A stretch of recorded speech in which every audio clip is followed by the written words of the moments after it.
tissue sa kanya. Paglabas daw niya ng CR, pinakabas sa niya ng Jollibee. Simbang Ma'am, sino gabi. pong kausap?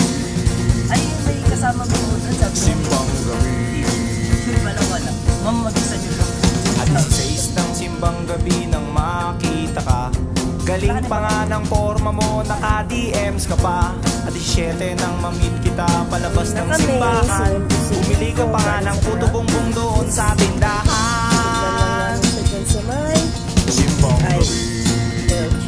At marami na pong tao dito sa Baguio. At 18 nang ikwento mo ang life story mo. Kulang na nga lang ibigay mo buong biodata mo. At 19 nang ihatid kita pauwi ng bahay nyo. Di ba't hinabol pa nga tayo ng mga aso? Simbang gabi. Simbang gabi. Start na ng Christmas break. Saan mo marami ng mga So, meron sasakyan. yung ko. Ganda to. Ako lang may ganito. Wow. Para saan yan? Sa practice nyo? Kasama sa ano?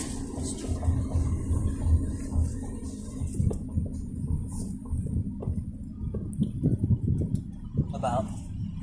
Oh. Oo. Oh. Ewan ko sa'yo.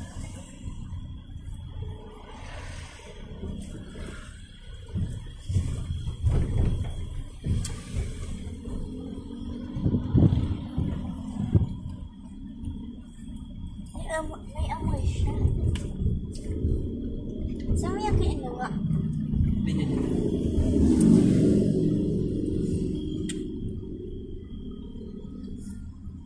Hindi kinabahan yung kasama mo. Tawa kami ng tawa kayo. Ano yung tsura daw nung humingi ng tissue sa kanya? Hindi niya nakita. Siyempre CR yun. Binigyan naman niya ng tissue. Oo, binigay niya. Kumuha?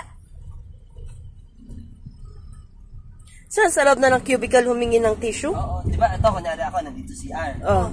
Ganyan. Siyempre, di ba, hindi mo may kita kasi may kasunod. Di ba, ito na yung kasunod. Oo. Tapos parang ginanon daw yung kamay. Ay! Tapos nung nakita pa daw yung kamay, ang linis daw. Scary. Sabi siguro sa kanya, Merry Christmas.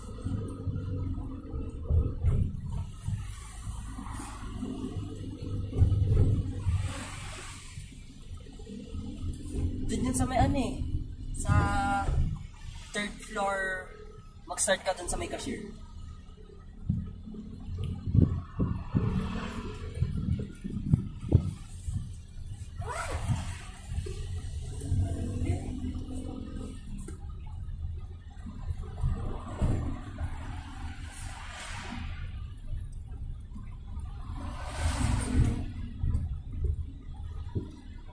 Anong oras practice niyo bukas ulit? Hindi ko pa alam. Sana naman, wag naman ng gabi ang practice niyo. Umaga naman sana. Hindi, ang gano'n na kami bukas. Hanggang 5. Alam ko 12. 12 to 5.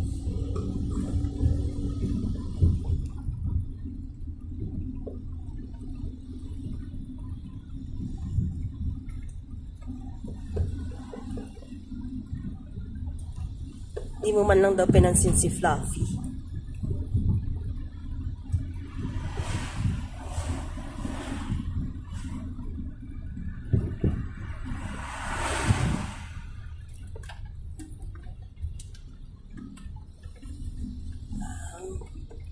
Galing ah. 5 minutes lang. Magpa 5 minutes lang tinakbo ni Parvin.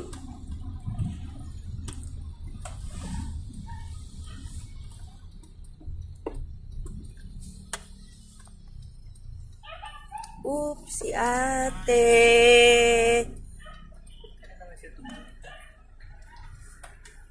Hindi ko binigla. Kailangan pagbabayarin pa ako.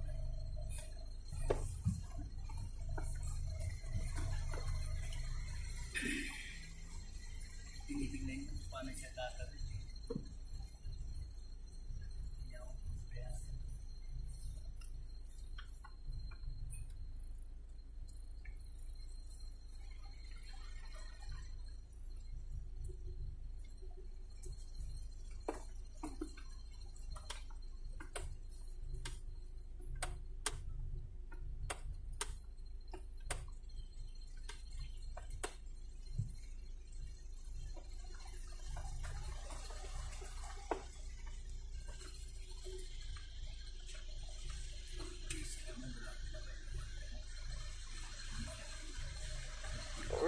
Eh,